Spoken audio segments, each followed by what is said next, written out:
News 360 live from Adesawe Kanda in Accra. Good evening and welcome. I am Ayisha Yakubu. And I am Martin Asiedu. Dartey. Let's bring you the headlines for the next 1 hour. News 360 headlines is brought to you by Flamingo Paint, Pepsodent Charcoal and Pepsodent Herbal, EcoBank. NPP establishes 9-member committee to spearhead constitutional amendments following the party's defeat in the 2024 general elections.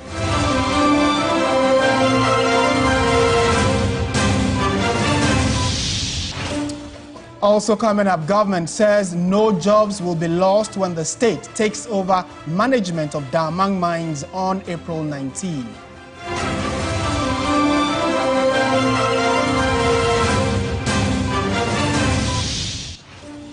New mayor of Kumasi beats retreat on decision to flog traders who flout bylaws and opts for prosecution.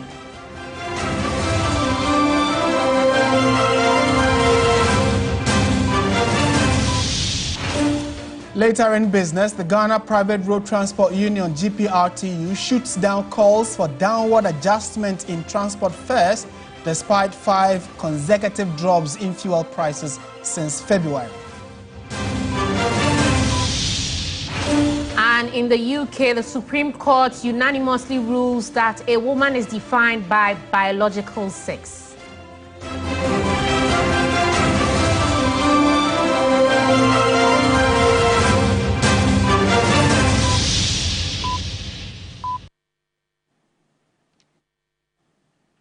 We're live on TV3 Ghana, on Facebook, all across the world on 3news.com. Stay with us for the details.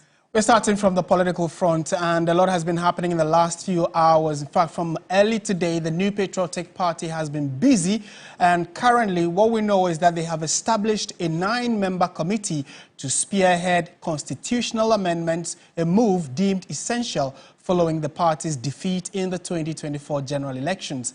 The initiative stems from recommendations made by the 11-member committee chaired by former Speaker of Parliament, Professor Aaron Michael Quay, which was tasked with investigating the cause of the party's defeat in the last elections.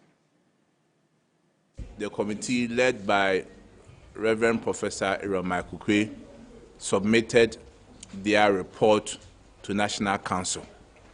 National Council accepted the report, but there are several steps that we need to take as a party. And key among the discussions that we had at National Council, and also based on the summary evening presentation that was done by Professor Michael Quay, there will be a need for some constitutional amendment. So based on that, the National Council has constituted a 9-member committee to look at Professor Michael Quay's report, particularly emphasis on where issues of proposals or amendment has to be made to our constitution. We have just received the report today. We are yet to go into the details of what is entailed in the report. In the coming days, whatever we have to bring out to discuss or to communicate to our supporters or our members, the rank and file of our party, we do so. But we want to caution members of our party not to be in the haste to say things which are not even in the report, and for people to make several assumptions, to even make accusations and counter-accusations on social media, in the media. There is only one report, and that report is with National Council. As part of deliberation at National Council also, the party will be embarking on a thank you tour from next week, which we refer to as giving thanks to God in all things. In all things, we give thanks to God. And we are showing appreciation to the Almighty God for the elections, though it didn't go in our favor, but we are going around to express our appreciation to the rank and file of our party. As part of reorganizing our base, we are also going to embark on membership drive, which the various regions will have the details as to how we are going to go about the membership drive. Again, we don't want people to go out and distort facts. We don't want our members to make irresponsible statements. We are cautioning our members that report is in. We are yet to even deliberate on the report. So people should be very circumspect in their utterances and their discussions. We are one family, and the most important thing is unity in the party.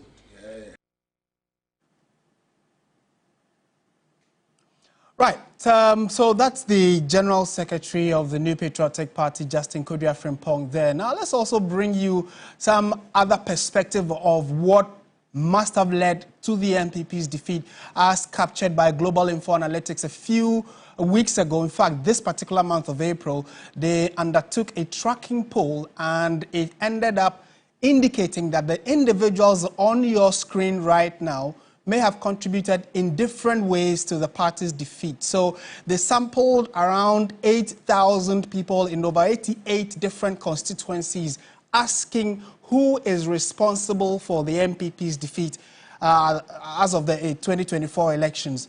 And of course, the red tall one is the former president, Nana Addo Dankwa Akufo-Addo. In fact, let's start from the least person whom some respondents believe caused the party's defeat. That's Kennedy Ejapong, who was a flag bearer hopeful of the party. You would recall that the NDC used most of the things he had said during his tour campaigning to be flag bearer against the NPP, and so some people blame him for being the reason why the party lost. Also, the respondents said that 26% of the respondents said that the members of parliament are also to blame. And you can also recall that at the point, some NPP MPs, for the first time in the history of Ghana's politics, spoke out against their own party when they were asking for the head of the former finance minister, Ken Ofori-Atta. The next on the list were government appointees. Now, these group of individuals include CEOs, heads of different agencies and institutions. Well, respondents believe that they did not do much to help the party when they needed them most in a build-up to the elections.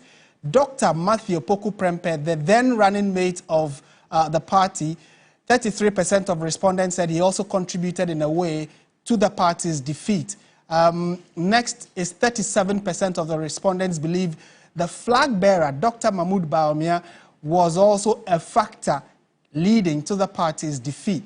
Ken Ofori-Atta, the former finance minister, is in the second position with 40% of the respondents believing that he is a very key reason why the party is currently in opposition. And the lead out of the respondents is former President Nana Addo Dankwa Akufo-Addo, whom 68% say that he probably must have more or less masterminded the party's electoral defeat in 2024. And so these are the numbers in terms of respondents that the Global Info Analytics spoke to regarding an attempt to find who must have caused the defeat or what must have caused the defeat of the New Patriotic Party. Right, so let's go to the phone lines now and speak to Professor Ayisha, who is a professor of political science and a lecturer as well. Prof, good evening to you and thank you for your time. Good evening to you and good evening to your viewers. To start with, we know that the party, right after the elections, started putting measures in place. Today, they have come out with a committee, a 9-member committee, to look at a report of another committee. What are your initial thoughts on all the processes that the party is trying to undertake to, heal its wounds and mend its front? I think it's a natural process that when political parties usually lose elections, especially in a very huge manner, the defeat that the NPP went through, we definitely want to investigate what are the causes, what are the factors, what are the issues, and how they can deal with it moving forward. And this is not the first time. Remember when the NDC lost in 2016, they set up a committee to look at it, and then the findings of the committee were strictly implemented, and then they bounced back in the next 2 cycles of elections. So I think it's a normal process for political parties or even institutions to want to seek answers to a defeat that even they never expected, especially if the magnitude is so huge.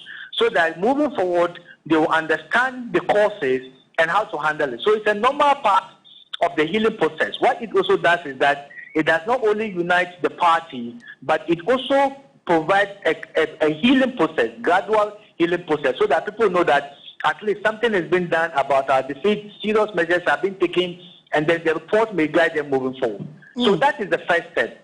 Then the second step is the implementation, because sometimes it's not everything that you hear when you go around that you can implement.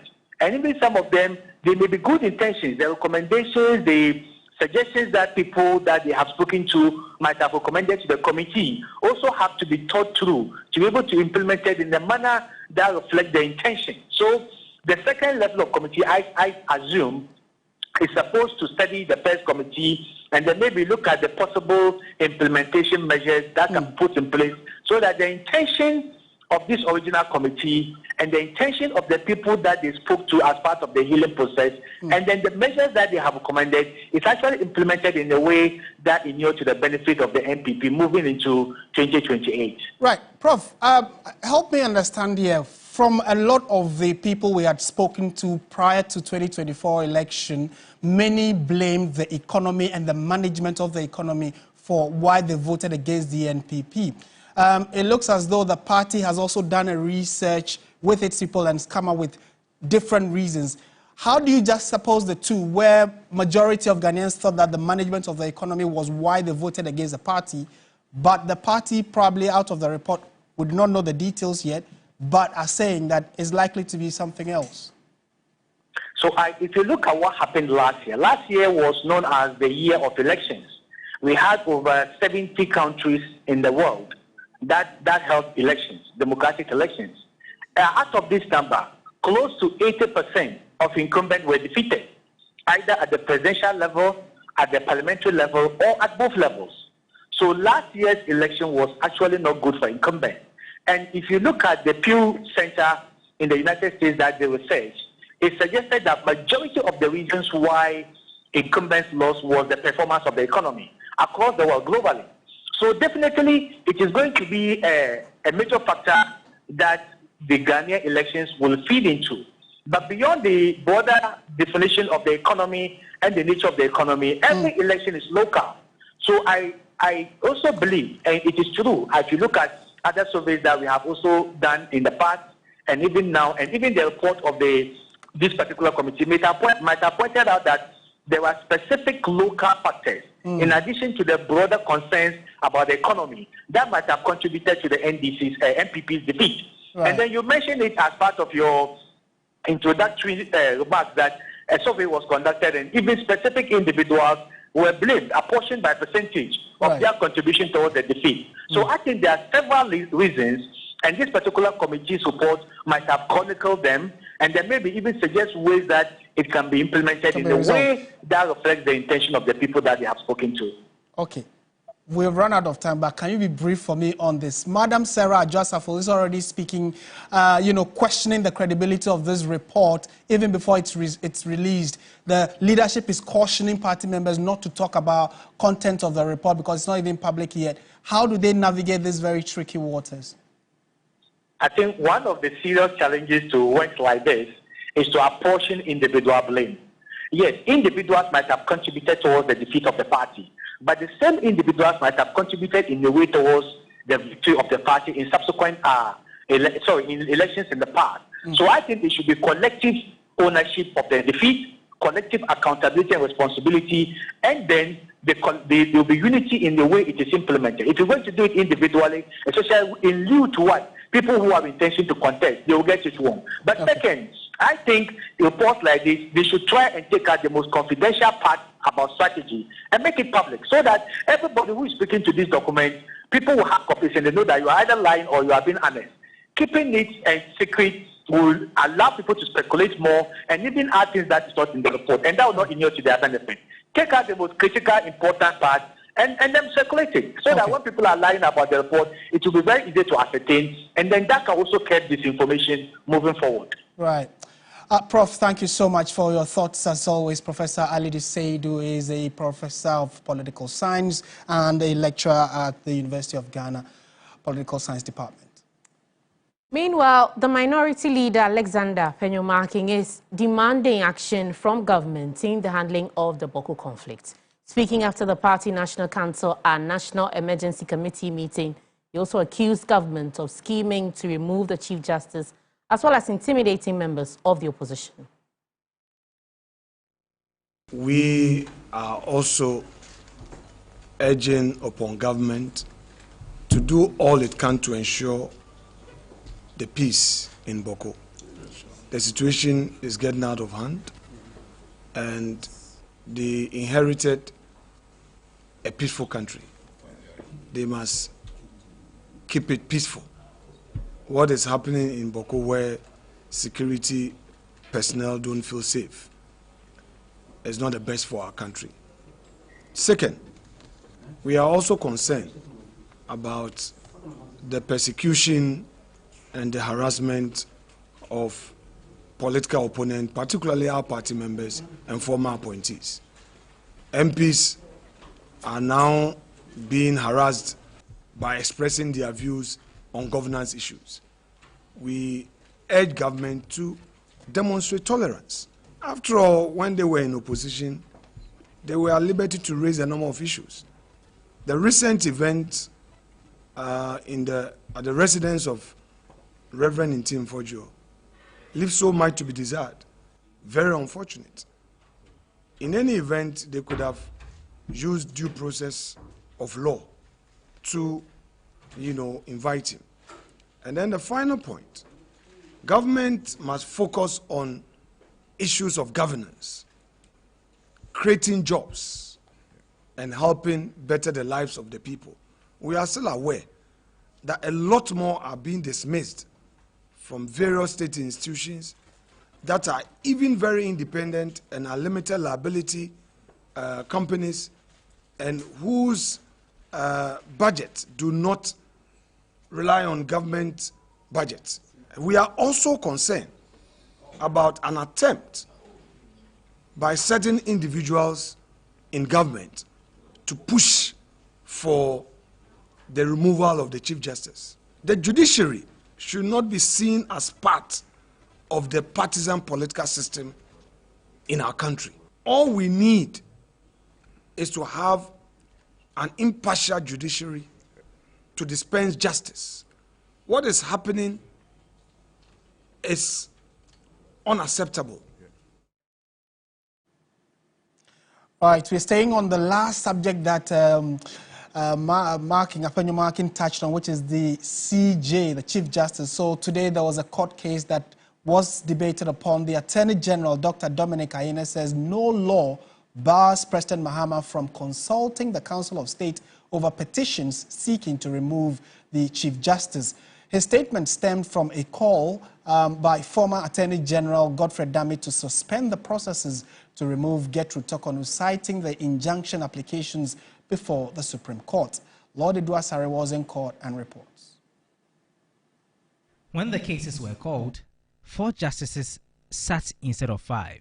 The panel was chaired by Justice Professor Henrietta Mensah Bonsu. Conspicuously missing was Justice Samuel Asiedu, the 5th member of the panel. Justice Mensah Bonsu then intimated that hearing of the injunction application would have to be adjourned due to unavoidable reasons. This will be the 2nd time the case has been deferred.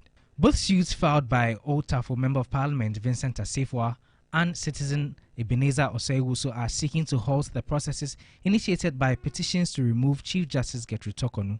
At the last adjourned date, former Attorney General Godfrey Dame, representing Vincent Asefua, noted that the consultation processes ought to be put on hold due to the presence of the injunction application. Well, there's an application for interlocutory injunction pending, so why would anybody proceed?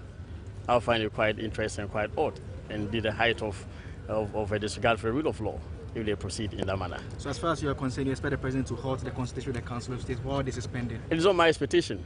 It is the expectation of the law. The law expects that such regard for due process be observed.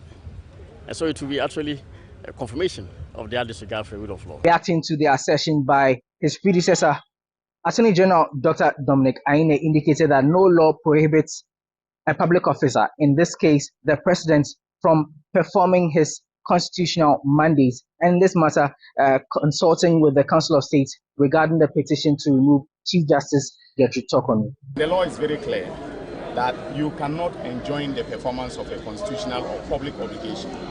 And so, for me, I don't see the point that he's trying to make by saying that the president must hold on to the process of consultation. The case has been adjourned to May 6 for proceedings to continue. Lord Idasai, TV3 News, Accra. In a related development, the minority in Parliament has raised concerns over what they term as attempt to suspend and subsequently remove Chief Justice Gertrude Tokonu from office as Chief Justice over 3 petitions they term as frivolous. The caucus also called on the President to desist from executing planned actions to uphold the independence and integrity of the judiciary. We are told that a gentleman who committed contempt in facie curia and was thus accordingly punished by the courts was the CJ removed because he has been punished by the court, not the CJ. One of the last allegations we've heard, which is ridiculous, is the fact that the CJ has misappropriated some 75,000 Ghana cedis, an accusation which from the Judicial Service has been dealt with by the Auditor General's outfit. Justice Tokonu's distraction should not be the grounds for your rising to the office of Chief Justice. To you, that judge, remember that you can rise together. But if you ride on the distraction of somebody to rise, remember that posterity will not be kind to you. Well, we're staying on issues of removal of Supreme Court justices, but this time around it's not the Chief Justice, it is another Supreme Court judge. So a petition seeking the removal of Supreme Court Judge Justice Gabriel Scott Poamang has been withdrawn.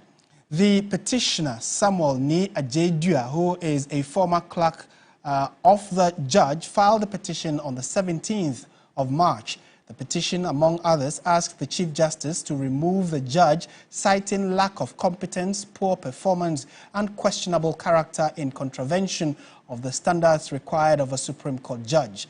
But in a turnaround, a letter dated the 9th of April 2025, and addressed to the Chief Justice, announced the decision of the former court clerk to withdraw the petition.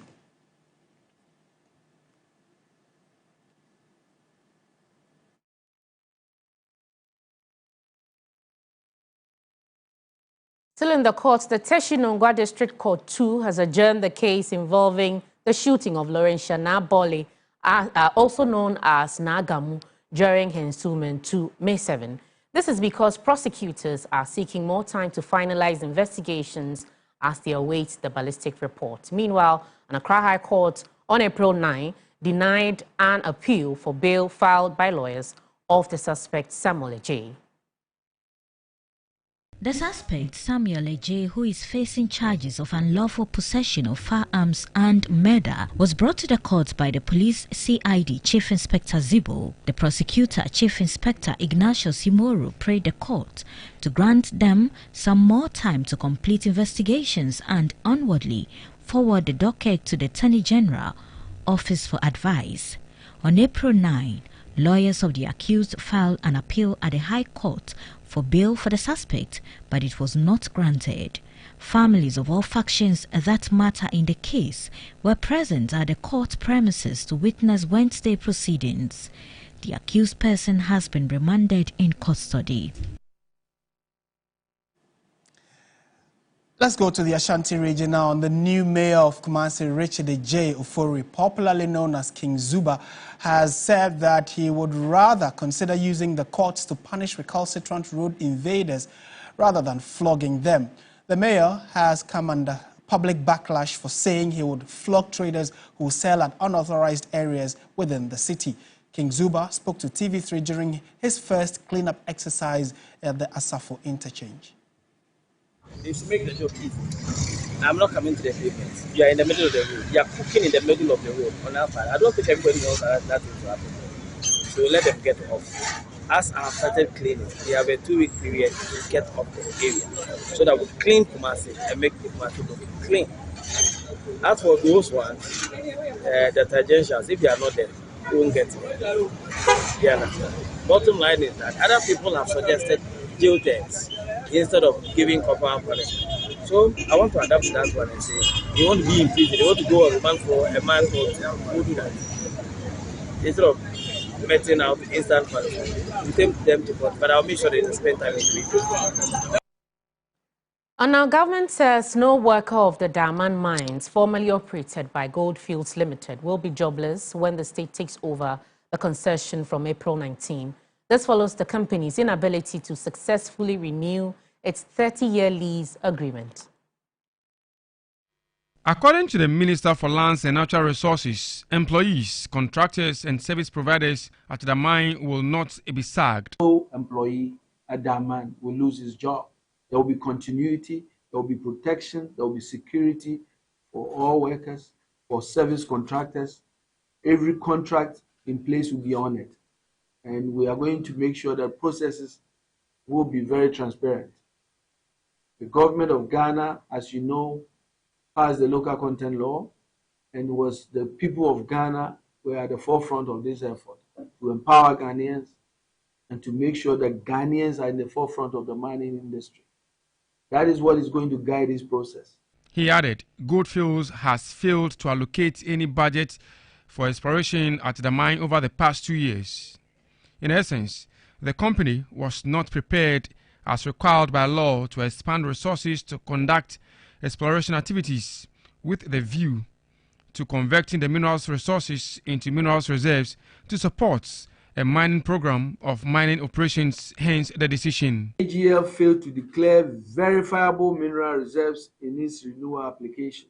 The application submitted by Goldfields lacked a detailed technical program outlining past activities over the 30 years or future plans for the mine.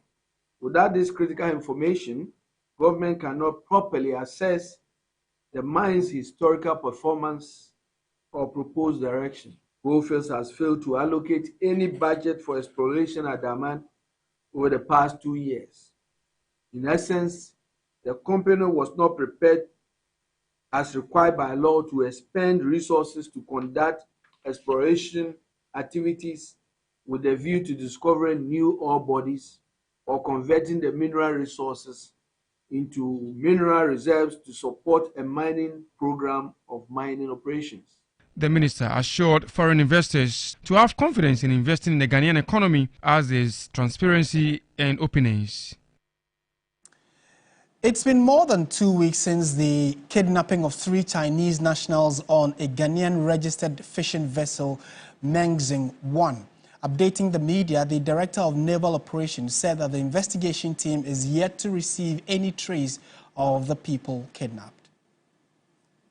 At approximately 17:53 hours, 7 armed individuals boarded the fishing vessel, fired warning shot, prompting several other crew members to seek cover in a 3-hour ordeal. The pirates stayed on board for about 3 hours after assembling everyone on deck and confiscated their mobile phones. Following their departure, the crew came out of hiding to find the captain, chief mate and chief engineer, all Chinese nationals, missing. The crew had to sail closer to land before reporting the incidents as there was no network coverage at sea. Updating the media during a press briefing of the French offshore patrol vessel docking in the Tema port, the director of naval operations said investigators are still searching for the kidnappers. Currently, we don't have any information of their location as to where they took them to. Unfortunately, we couldn't intervene when the action was taking place because we didn't get information early. And at the point that we got the information, the action has taken place and there was some time lapse. So no law enforcement agency was able to. But once the event has taken place, The important thing is the safety of the kidnapped sailors. And we are doing all our best to ensure that they are safe. He called on other security agencies to assist with identifying suspected pirates living on lands. You look at the coastal villages, coastal towns. These are where the pirates and the criminals operate from. So if law enforcement agencies on land are also able to up their game, we'll be able to even prevent them from, first of all, putting to sea to go and perpetrate those acts. Colonel Gregory, dealing with the French embassy, assured of French support in dealing with piracy activities in the Gulf of Guinea. And since the very beginning, so 2013, France has been supporting the Yaoundé architecture. And you will not find another navy, for instance, which is patrolling in the Gulf of Guinea in a permanent mode, or quite permanent mode, like French Navy is doing. To some more news this evening, President John Dramani Mahama has described the newly launched 1 Million Coders program as a foundational step towards Ghana's transformation into a digital economy and a bold declaration of the country's intent to lead in the global tech space. Speaking at the official launch of the program, the president tasked the youth to use the program as a launchpad into innovation, entrepreneurship, and global relevance. It was a campaign promise that has been fulfilled. 7 pilot courses across cybersecurity, data protection, and artificial intelligence are available for study, including certified cybersecurity professional, certified network support technician, data analyst associate, certified data protection, among others. The government is determined to make digital education an elective subject even at the tertiary level. Government says by prioritizing digital skills development at scale, the 1 Million Coders program represents a transformative milestone in Ghana's pursuit of a digital-first economy. Communications and Digitization Minister Sam George at the launch says the interest is overwhelming. Mr. President, we planned to do the pilot with 260 students, but within the first 4 hours of announcing, we had over 4,000 applications. We decided to do a double track and do 520. As at this morning, about 30 minutes ago, the number of applications we have received is 91,847 applications. Already, inculcating it into the curriculum of the universities is taking shape. Internet usage among young people in Ghana, according to the World Bank data of 2023, is exceptionally high, with 80% of individuals aged 15 to 29 regularly accessing the internet, followed closely by 30 to 40 age group at 78%. The government says it is minded about digital access. We're also building the digital infrastructure required to support this vision. From broadband expansion to the provision of devices and learning platforms, every layer of this initiative has been designed for scale and for sustainability. President John Mahama says it is not just a campaign promise fulfilled, but a platform for the youth to seize in equipping themselves for entrepreneurship. In the next phase, we will activate training centers at community information centers across all metropolitan, municipal, and district assemblies. This decentralized approach ensures that no matter where you live, in the city or in a remote village, you will have access to the opportunity of the 1 Million Coders program. This is still News 360 on TV3. Stay with us. We have the latest in the world of business for you after this.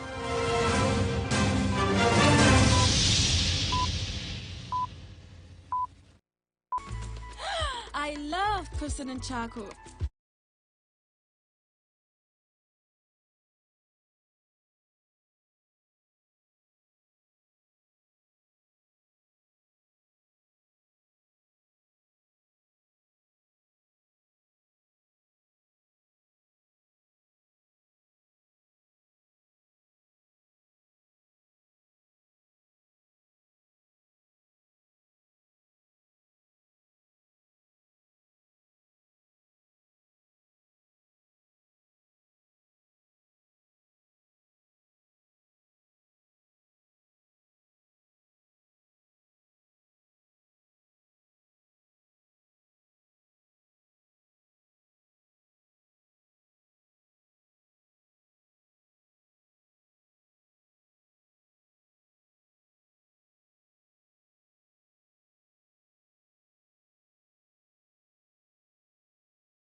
Right, so time now for the latest in the world of business, and transport fares are going down, right? Unfortunately.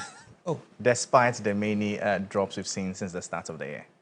So transport fares are not? No, GPRT has a contrary opinion.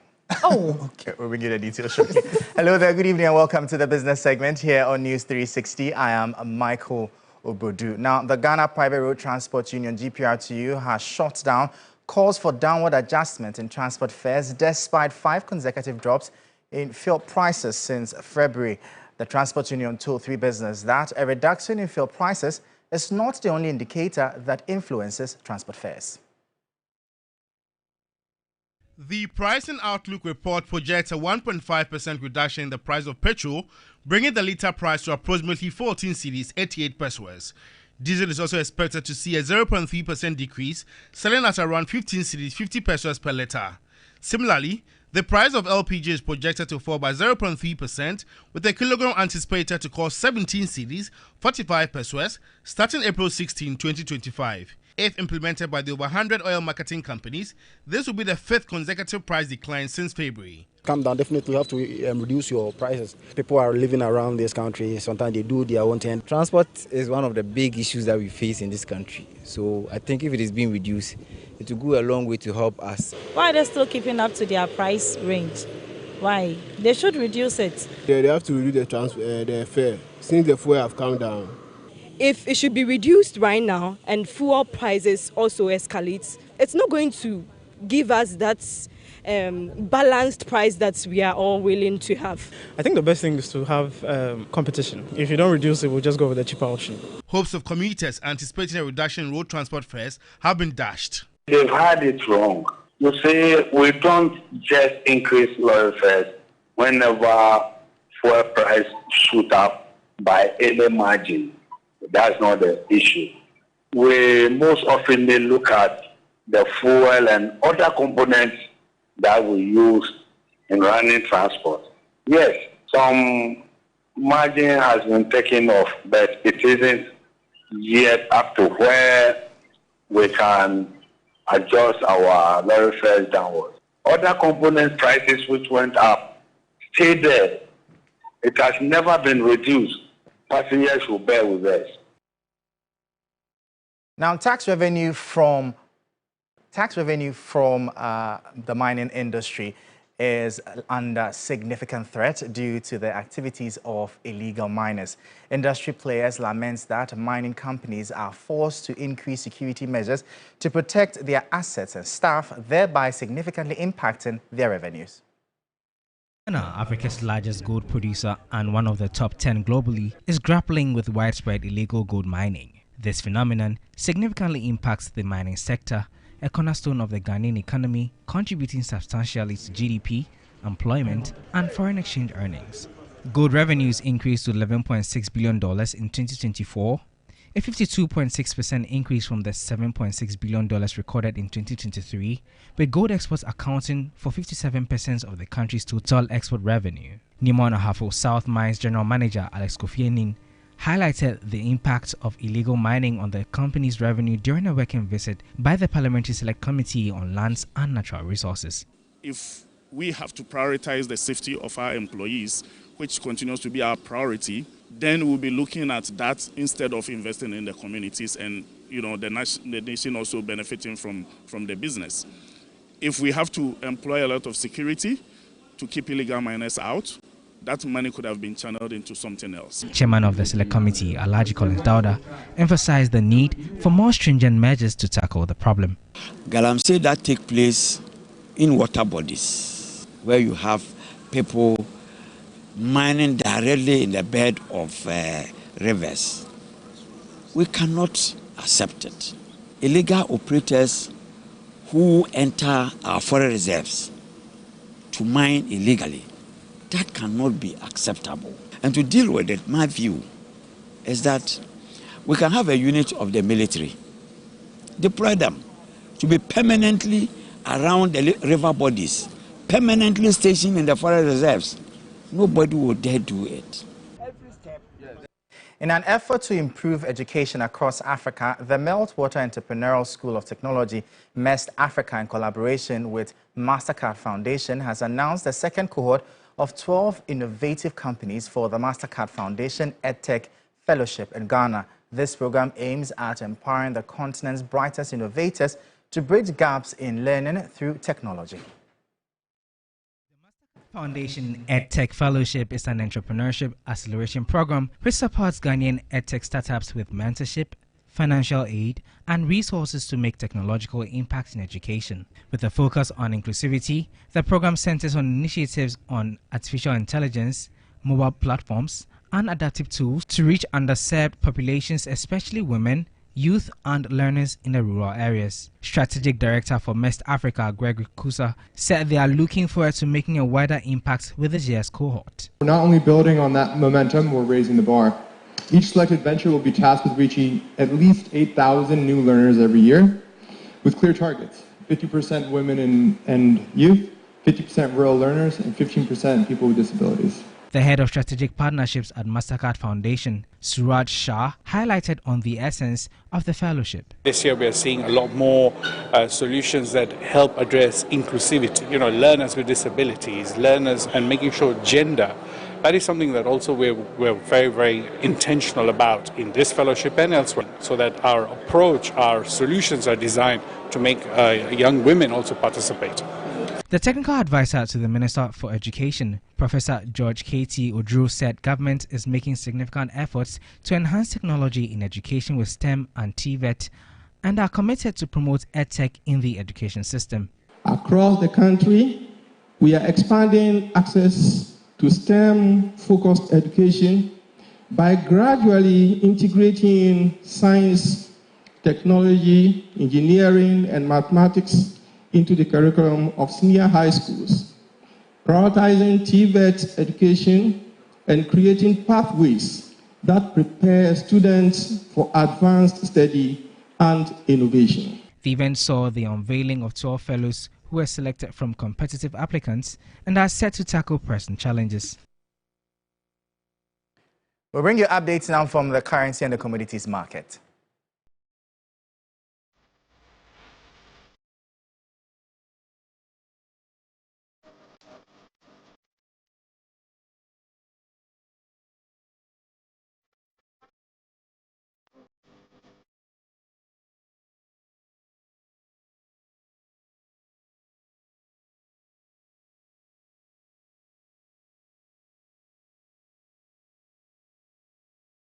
And that'll be all for the business segment here on News 360. I am Michael Obodu. Up next, the sports.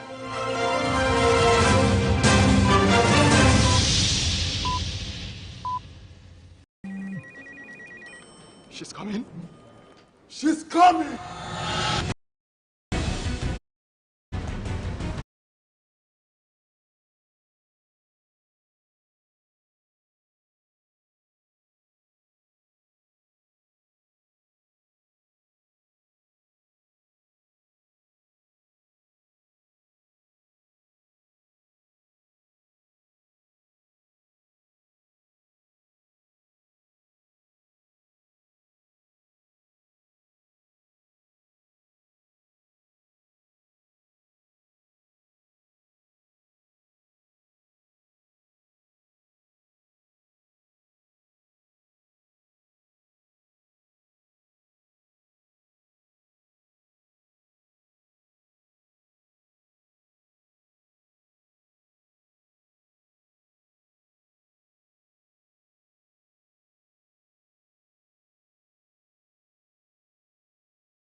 Well, let's do sports now with Oreku Ampofo. Champions League action is going on? Yeah, the big one between Real Madrid and Arsenal. Who's surviving, Arsenal or Real Madrid? Arsenal are surviving. Oh, yeah? It's Real Madrid who have to score 3 goals still. Yeah. All right, let's go. We'll get into the update of the UEFA Champions League. But before we do that, let's start from Ghana, where relegation threatened. Accra Lions beat Asante Kotoko by 3-0 at the Accra Sports Stadium on Wednesday afternoon. The Porcupine Warriors sought to return to winning ways after drawing with Bechem United in their previous match game. Kotoko, as a result, have now dropped to third on the standings after BBN Gold Stars and Nations FC all picked up respective wins this match day. Head coach of the Porcupine Warriors, Prosper Nate Ogum, explains the cause of the defeat this afternoon. We just let loose our back anytime we went on attack. Basically, we participated in attack instead of trying to somewhere along the line to also anticipate defending. So as we threw more men up there to try and create the chances to score, we let our back loose, which led to those 2 first half goals. And I think before those goals, we were tactically compact, we were playing very well. But then when the goals came, I think it took the zeal out of the boys, and then I think we lost our structure a little bit. Well, let's take a look at the results from midweek in the Ghana Premier League, and then we'll take a look at the standings. As mentioned, Accra Lions beat Asante Kotoko by 3-0. Heart of Oak also beaten in Doma by Diana by 2-0.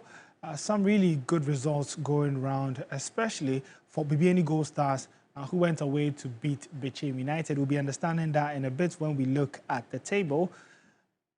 There you have the BBN Gold Stars extending their lead at the top to 2 points. It's Kotoko who now dropped to third with 47 points, 3 points behind BBN Gold Stars.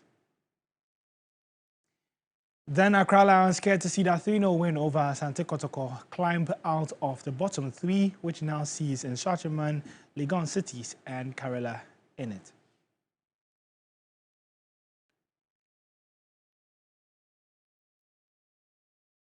To some more stories where Gabon international Aaron Bupenza has died at the age of 28 after reportedly falling from a building in China. The forward featured for his country at the 2021 Africa Cup of Nations in Cameroon and won a total of 35 caps for the Panthers. He had joined Chinese club Zhejiang FC based in the city of Hangzhou from Romanian outfit Rapid Bucharest in January. Bupenza began his career in his homeland with OF Munama and went on to have spells at sites in France, Portugal, Turkey, Qatar, Saudi Arabia, and the United States. Well, may his soul continue to rest in peace. But before we go, let's bring you updates on the UEFA Champions League second leg quarterfinals currently ongoing. No goals to report on in both games as they all approach halftime. But with regards to aggregate, Inter Milan still lead by 2-1, and then Real Madrid have it all to do because they lost 3-0 at the Emirates a week ago. You can get updates and reactions on these 2 games on our social media handles at 3SportsGH. My name is Oreku Ampofo. Up next is Entertainment with Noella Donko.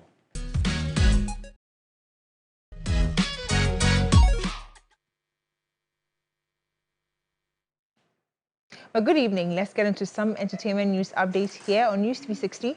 My name is Noella Donko. Now, ace comedian and satirist Kweku Sinti-Misa, popularly known as KSM, is thrilled to see young comedians stepping up, pushing creative boundaries and helping to grow the art form to remain competitive on the global stage. Now, in an interview on the afternoon show, KSM also shared highlights into his unique approach to comedy and what continues to inspire his craft. This is KSM. And this is a fiasco. With a career spanning over 3 decades, KSM, as he is affectionately called, is Ghana's most decorated stand-up comedian. Oh, it was just a traditional comedy, what we call slapstick. Very, very physical. You know, like, is it Bobo Kala? He'll wear a clock for a watch, so all the time his hand is like this, you know. In Commodity, you know the tapoli, they wear for a bow tie. It was very physical. And that was the kind of comedy, and it was all local and very physical, and it's, we in theater call it slapstick comedy. It was also a form of comedy. Yeah. What I did was just change it and made it more satirical. He is widely admired for writing and starring in a series of iconic one-man shows, including the saga of The Returnee, Politically Incorrect, and Ifiaserebo. Yeah. You were one person who was very bold and did a lot of political and social commentary in your comedy. Was there ever a time that became a problem for you? No. Was there ever a time? It was never a problem for me at all, not in terms of the material I was doing. Because this is my approach to comedy. If I'm telling a joke about you, I'm going to make sure that even you will find it funny. You know, so that's what saved me.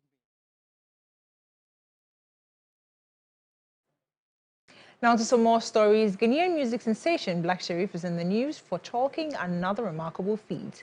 Now the hitmaker's recently released album, Iron Boy, has made a powerful debut at number 10 on the Billboard World Albums chart. The charting marks another major milestone for the Konongo-born artiste, who has risen through the ranks to become one of Africa's most captivating voices. Iron Boy, which blends his signature mix of high-life trap and heartfelt storytelling, is being hailed as a bold and emotional journey that speaks directly to the youth of today. The 15-track project discusses his struggles, shares life experiences, and most importantly, his will to persevere.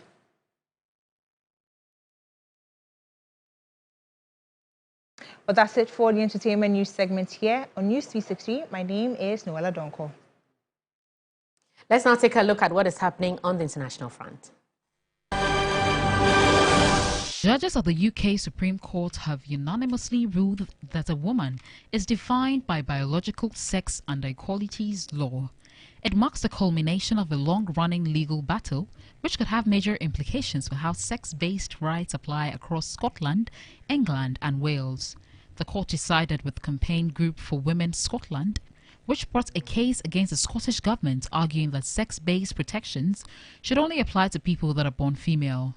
Judge Lord Hodge said the ruling should not be seen as a triumph of one side over the other and stressed that the law still gives protection against discrimination to transgender people. The Scottish government argued in court that transgender people with a gender recognition certificate, GRC, are entitled to the same sex-based protections as biological women. Lebanese President Joseph Aoun said he hopes Iran-backed Hezbollah can be disarmed this year, following an Israeli military campaign that left the group decapitated and significantly weakened. Hezbollah was formed in the aftermath of the Israeli invasion of Lebanon in the early 1980s and has grown to become a formidable rival political and military force within the country. Militants have long resisted calls to disarm. President Aoun stressed, however, that the process could only be done through dialogue. Experts say that while Hezbollah may prefer to retain its arms, Israel's weakening of the group and its continued attacks on Lebanon, along with pressure from the Lebanese government, may make the once inconceivable prospect a reality. Until its conflict...